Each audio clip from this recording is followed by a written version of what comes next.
All right, today we're going to continue in our discussion of declare play.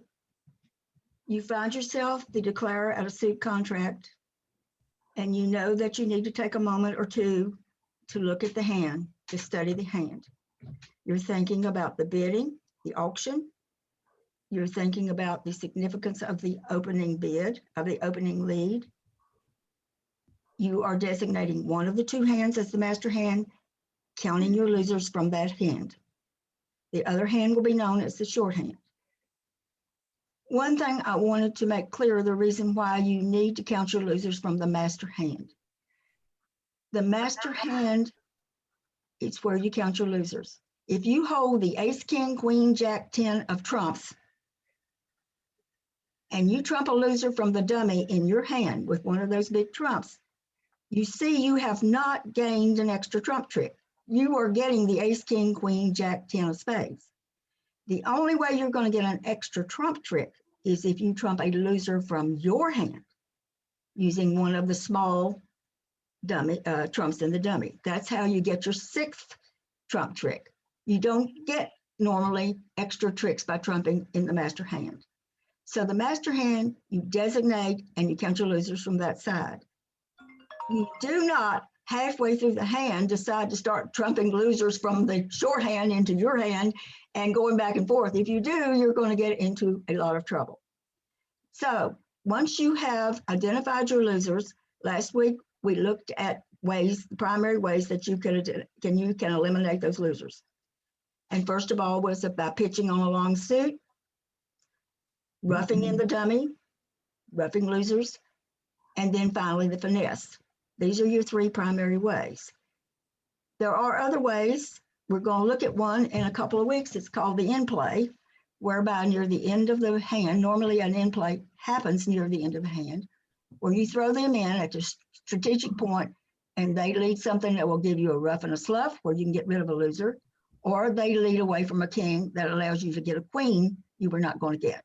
So there are other ways to eliminate losers, but the primary ways are by the pitch, the rough, and the finesse. Now today we are going to look at making your plan. Why am I not reading? Okay, can everybody see coming up on the screen? Okay.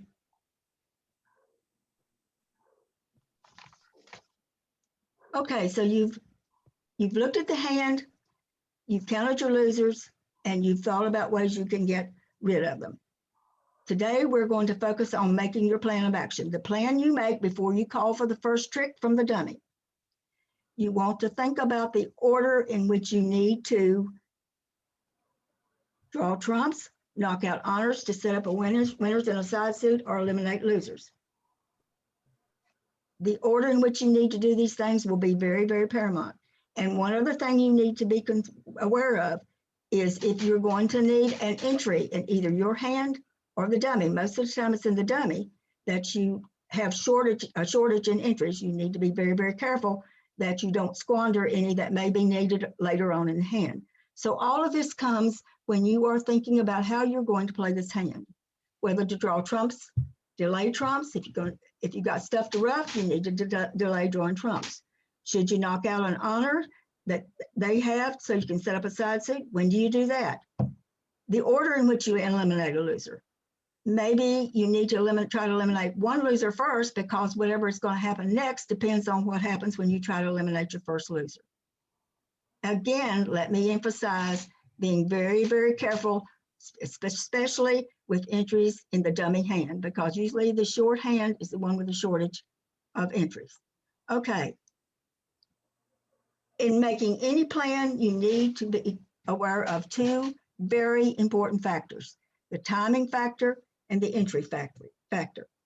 Let's look first of all at the timing. Okay, you've determined the best way you're going to eliminate your losers, and you need to how you're going to do your plan. What needs to happen first? All right, this is very simplistic, but it's a very important one. In the heart suit, in the shorthand, you have the king, queen, jack, and in your hand, you have a singleton. In the club suit, you have the ace third, and you have three little ones in your hand. All right. You see that it is extremely important. They have led either a spade or a diamond, which you take, you win. At trick 2, and it must happen at trick 2 before you do anything else in this hand, you need to knock out the ace of hearts. You're very, very lucky that whoever was the opening leader did not lead a club. He led a spade, let's say, and you took it. Your second trick, you need to lead the small heart or lead the king of hearts, whichever place you happen to be. Knock out the ace of hearts. Now, if they play the ace of clubs, if they play a club, they can't hurt you because now you can take the ace of clubs and you can throw the losing clubs on the king, queen of hearts. If they lead a club to begin with, then you don't have that luxury. You're going to have to eat 2 club losers. So in this above example, the timing is very important. The timing has to be done at trick 2. You have to knock out the ace of hearts so that when you get in, you can ditch your 2 losing clubs on the queen and the jack of hearts. Now the next one, this is what you have in hearts, and this is what you have in clubs. The heart suit, you have a loser, but it's what we call a slow, S-L-O-W, loser. They have to give you the ace, king of hearts before they're going to get their heart trick. The clubs are a lot more big a problem for you. You don't need to worry about the hearts right now, trying to get rid of that loser. What needs to take your immediate attention is trying to get rid of 1 or more of the club losers. You do have 2 club losers, maybe 1 you're going to be able to ruff, but perhaps there's another suit in your hand where you can try to get rid of 1 of your club losers before you let them in. So you want to always give priority to the suit in which you have immediate losers. You have immediate losers in the club suit. You see over in the heart suit, you do not have immediate losers. You win 2 before they get their trick. So you want to devote your attention to the club suit. If there's a way that you can eliminate 1 or more of the clubs, you don't need to worry about the hearts. So always give higher priority to avoidable losers, ones that you need to take care of right away. And this next hand, I think, will illustrate that. This timing factor, this example of the timing. All right, here they are in 4 spades. And the opening lead is the king of diamonds, and they did not bid, so I didn't put that in, but they did not bid. Okay, let's look at this.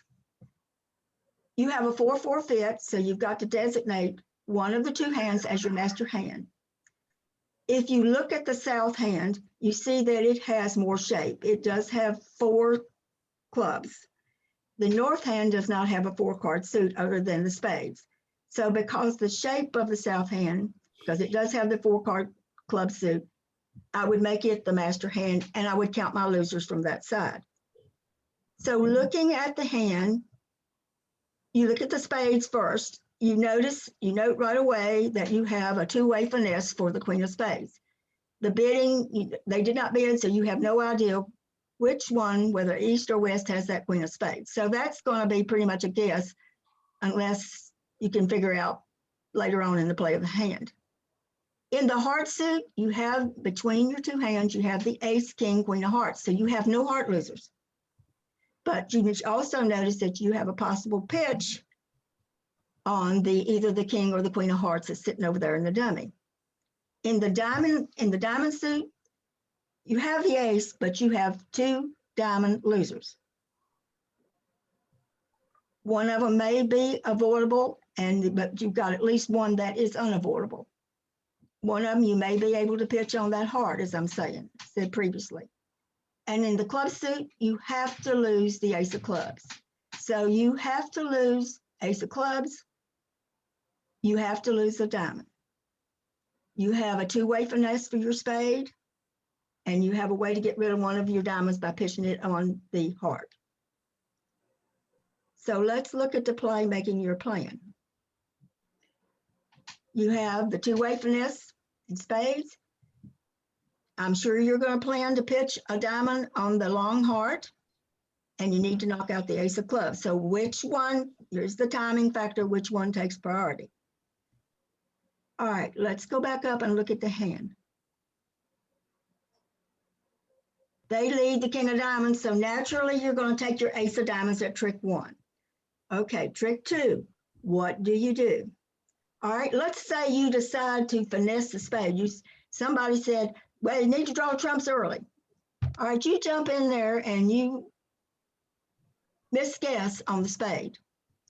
You finesse, and lo and behold, I never get a finesse. That never works. Playing with these robots, I don't think I've had a finesse work yet in 6 months. You lose the queen of spades. Now look what's going to happen to you. They are going to cash. They're going to get the queen of spades. They're going to cash 2 diamond tricks, and they're going to play their ace of clubs, and you are set. So obviously you don't want to be jumping in there to write trick 2, trying to pull trumps. Let's say you decide to knock out the big ace of clubs. All right, they take the ace of clubs. They now cash 2 diamond tricks. They have 3 tricks. They have their book. Now you have to depend on guessing where the queen of spades is just to make your contract. The priority, the way you need to play this hand, is try to get rid of that loser early. How do you do that? You play when they leave the diamond, the king of diamonds, you take the ace of diamonds, play your ace of hearts, go over to your king of hearts. On the queen of hearts, ditch a diamond. Do that before you do anything else. Because you see, as I told you, if you do the spade finesse first and you fail, you misguess it, then they cash 2 diamonds and the ace of clubs and you're down. If you try to knock out the ace of clubs second trick, they're going to cash 2 diamonds, and now you are going to have to try to figure out where the queen of spades is just to make your contract. But you have pretty much guaranteed way of making this hand by playing at trick 2, the ace of hearts, king, queen of hearts, ditching a losing diamond out of your hand. Now when they get in, they can take 1 diamond, but they cannot take 2 diamonds. So your priority and your timing the factor is that you have got to try to get rid of that diamond before you ever do anything else in this hand. As I said, they can cash 1 diamond when they get in, but you can rough the second one. And now it's just going to be a matter for an over trick if you can guess where the queen of spades is. So the timing is the key. Now, the second factor that I talked about is entries. Timing and entries. The second one is entries. If you're going to take a finesse in this suit, obviously you have to be in the dummy in order to lead towards your ace queen. So again, that's why it's important when you're going to need an entry in the dummy to do something like this, to take a finesse, for example, you need to be sure you can get there to do it. If you are going to trump a loser from your hand into the dummy, the short hand, then obviously you've got to have an entry to your hand. Normally, if you were the master hand, you've got plenty of, you don't have a shortage of entries. All right, I want to look at this hand, and I think it will try to illustrate what I'm trying to say here. Calls from Jake unavailable. Okay. Calls from Jake unavailable. Let's see. That's scary. Okay. All right, let's look at this hand. You are in a contract of 4 hearts.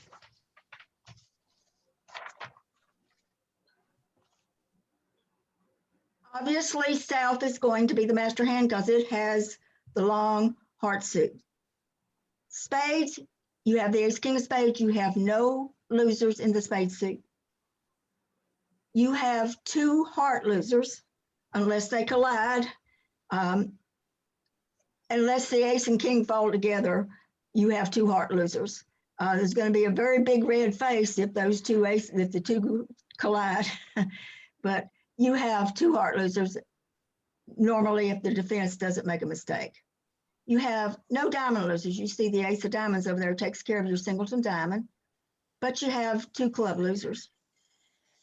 So you have 4 losers. They lead Unfortunate for you, they lead the king of diamonds at trick 1.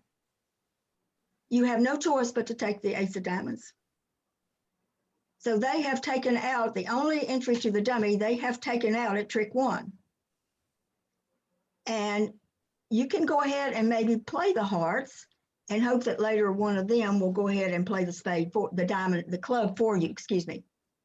But I don't think you can count on that. So you have the entry of the ace of diamonds. I think right then you have to go ahead and lead towards your king of clubs, hoping that the ace of clubs is sitting over here to your right in the east hand. If they had not led the diamond, now say they led a spade. Second trick, now you lead the queen of hearts as fast as you can. And you keep leading till you get the hearts out.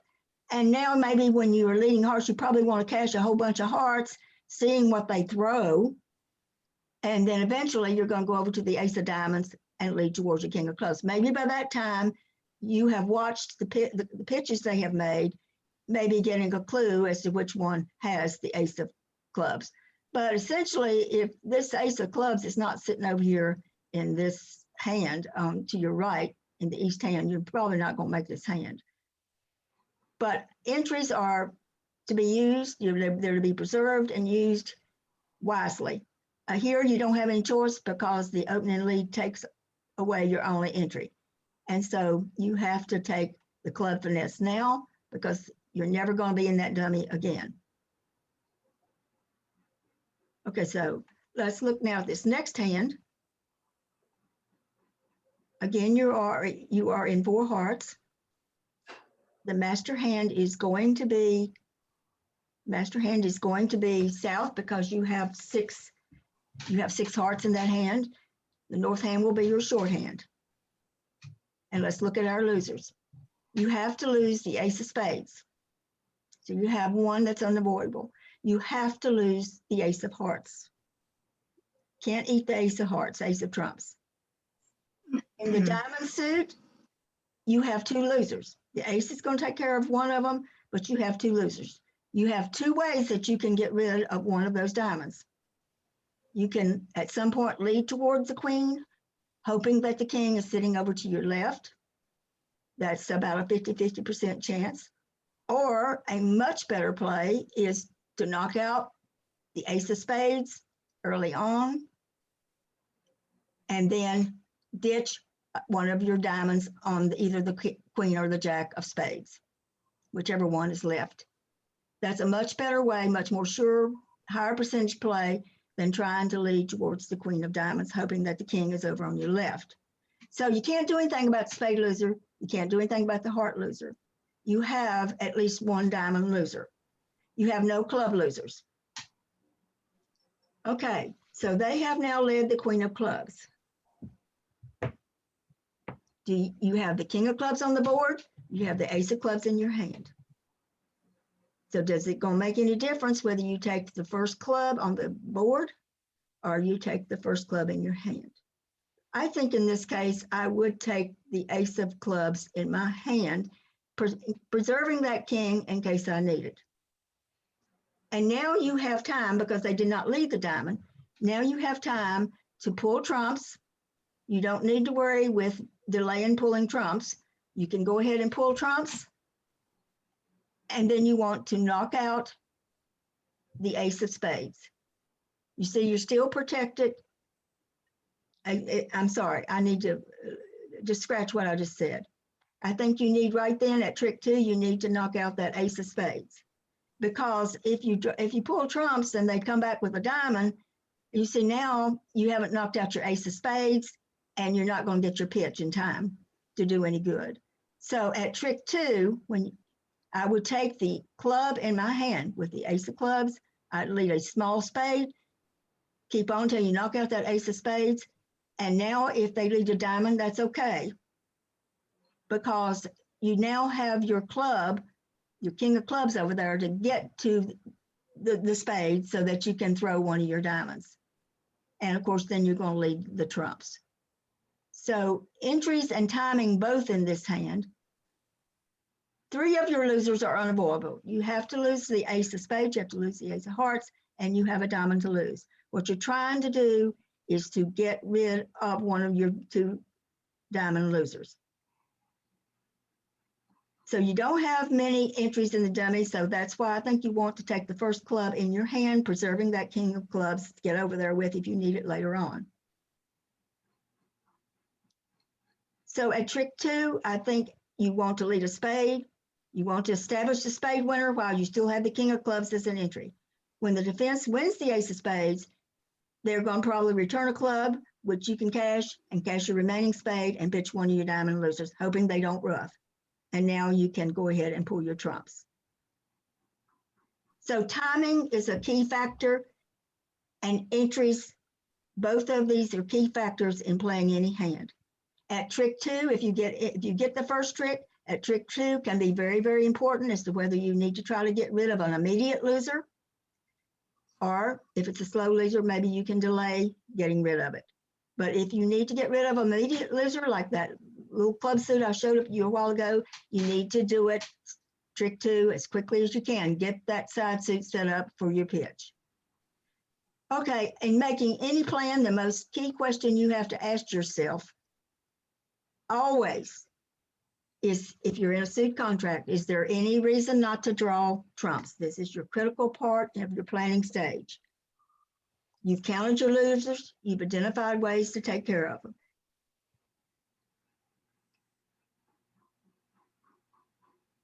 And one of the key things you ask yourself is, can I draw trumps? There are 3 reasons why you don't want to draw trumps. And I want to look at each of these. Normally, if there are no problems in the hand, it's okay to go ahead and draw trumps, and probably that's the thing you want to do.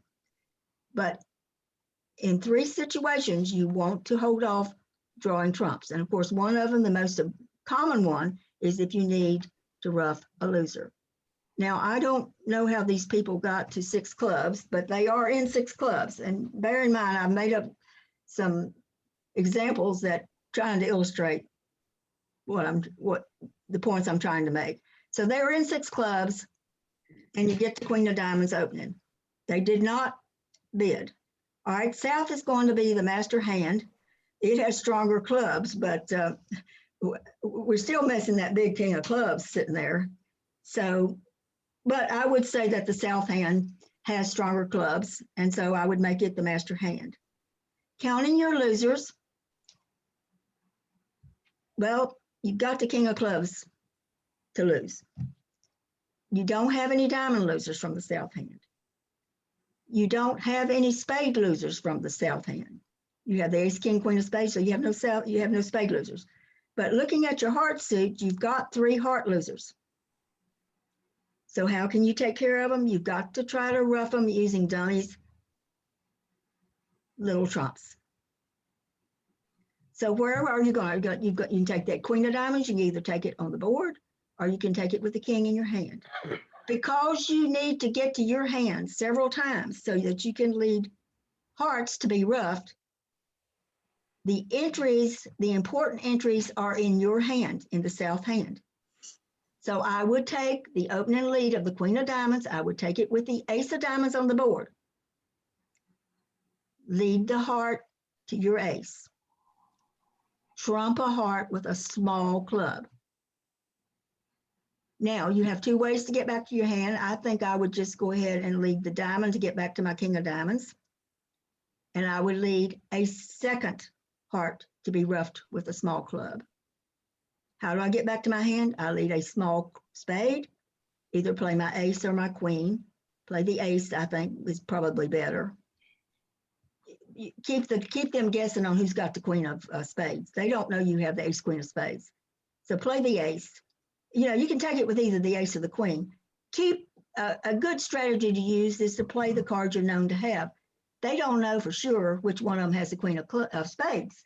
So if you play the queen of spades, though, they know good and well then you got the ace. So play the ace of spades when you come back to your hand. And then try as best you can to ruff that third heart over there with the other small club. And let's say that works. Now you're in the dummy. What you do then, you've taken out 3 little clubs.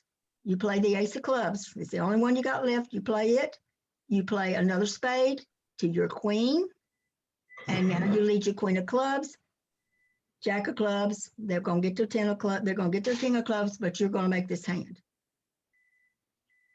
Again, it's a kind of an odd contract to get to, but the point I'm trying to make here is that you cannot ever draw trumps with this hand. And you're lucky they didn't come off leading the club to begin with. If they do, it's going to make it mighty hard unless you can get that 4 spades set up to ditch a heart on. It's going to make it most difficult for you to make this hand. But they didn't find the club lead, and so you have a chance. So whatever contract you're in, you need to give yourself every opportunity you can to make the hand. All right. If you're the defense on this hand, if you ever get in the lead, then lead or trump, for sure, lead or trump. But I'm not sure if she handles it, if the declarer handles it just right, unless you can over trump. Certainly if you over trump, now you lead or trump. But hopefully the luck is going to be with her and she's going to be able to make this hand. All right, the second reason why you would not want to draw trumps is if you are going to play this hand as a cross ruff. When you play a hand as a cross ruff, you want to make all of your trumps separately. So the last thing you want to do is to play a trump and take out 2 of your trumps on one trick. If the defense has any suspicion at all that there's going to be a cross ruff, maybe they've Q-bid one thing or this or that or whatever, you might consider seriously leading a trump. But let's say you didn't. And let's look at this contract. Clara is in 4 spades. And he gets the opening lead of the king of hearts. And they did not bid. All right, it doesn't really matter in this hand which one you make the master hand. When you look at this hand, you notice that you have the ace of hearts, you have a singleton, you have the ace of diamonds, and you have a singleton in your hand. You have 4 trumps the ace in one hand and 4 to the king in the other hand, and you have the ace king of clubs. I don't know if early on, maybe several weeks ago, I said the only time when you're playing in a suit contract that you don't count your losers is when you're playing a cross ruff. So if you're going to play this thing as a cross ruff, don't count your losers. What you do is you count your winners. You notice that you have the ace of hearts is 1 winner. You have the ace of diamonds is 2 winners. You have the ace king of clubs. You have 4 winners. You have 4 side winners. You cash all of those first, and then you start your cross ruff. And you say, well, maybe it doesn't matter. Maybe when I take the ace of hearts, I can ruff a heart right then. No, because it may be that somebody, if you keep trying to do that, roughing hearts and diamonds back and forth, and you've not cashed your ace and king of clubs, at some point when you're doing your cross ruff, one of these guys is going to run out of either hearts or diamonds, and they're going to start pitching clubs. And then when you try to cash your ace king of clubs late in the hand, they're going to ruff. So that's the reason why on a cross ruff, you cash all of your side winners before you execute the cross ruff. So on this hand, when she leads the king of hearts, you take the ace. Play your ace king of clubs, play your ace of diamonds, and then start cross ruffing back and forth, you're trying to make as many of your small trumps separately as you can. And I would bet money that you are going to make this hand. But if you thoughtlessly forget to cash that ace king of clubs, then at some point when you're cross ruffing back and forth, one of them is running out of either diamonds or hearts, and they're going to throw clubs. And now when you try to cash your ace king of clubs, one of them's going to ruff. So any kind of cross ruff, you've got to cash your side winners first. So in a couple of weeks, next week, we're going to do the Moiseen fit. And after that, I'm going to do the in play, and then I'm going to do the cross ruff. Very, very important to cash your side suit winners before you start cross ruffing back and forth. The third reason you would not want to draw trumps is if the only entries you have to the dummy reside in the trump suit. So let's look at this hand. I think somebody outbid their shoes or something on this hand to get to 7 spades. But look at it. They're in 7 spades. South is going to be the master hand. And they have no spade losers. South has 2 heart losers. South has no diamond losers and South has no club losers. The 3 of spades is led. The only way you can make this hand is to double hook the heart suit. So you're in the dummy with the king of spades. Lead a heart right then, lead a small heart, finesse the queen, and it holds. Well, you could lay down your ace of hearts thinking, okay, I got this now. No, you need to go back to the dummy. The only other entry you have is your spade, your queen of spades. So you go back over there and you hook the heart again, hoping that this guy, this West doesn't over trump or anything.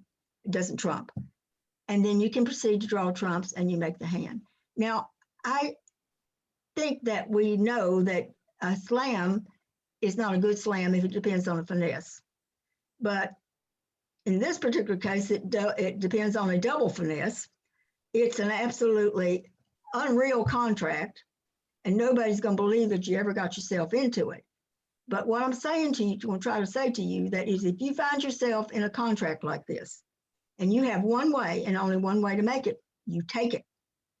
You just have to shut your eyes when you take that finesse, and when you open and the king has not appeared over here on your left, then you got to get back to the dummy, and the only way you can get there is with your spade, with your queen of spades, to double hook it again, and you make this contract. They will be writing this one up in the books, I'm sure, and if you were playing in a tournament and you you do that, I'm sure it's going to make the newspaper. You know, they put out a daily newspaper of hands of the day. I'm sure you're going to make the newspaper. And I want to finally finish off here. Let's look at this hand. You find yourself in a 4-spade contract. You ever had trump suit to look like that? I'm sure you have, but look at the hand. You have no losers in hearts, you have no losers in diamonds, and you have no losers in the club suit. The only losers you have are in the trump suit. They have the ace, king, queen, 10, X of spades. The thing you don't want to have happen is for them to score these big trumps separately. So what you do immediately, whatever they've led, they led the 8 of diamonds. So you take the diamond, lead a small trump. They're going to lead something, lead a small trump. As quickly as you can, try to take out 2 of their big ones. Maybe the first time you won't take out, one of them will play a big one, but by the time the second time you lead it, maybe 2 of those big ones are going to crash together. And of course, if you can hold your spade losers to 3, then you're making this hand. Hopefully you don't find yourself playing in a suit where your trump suit's quite that bad, but 4 spades is the contract. That is the only contract to be in, and it should make, but it's not going to make if you let them score those trumps separately. You've got to try to take 2 other big ones out at one time. Okay, next week we're going to look at the Moiseian fit.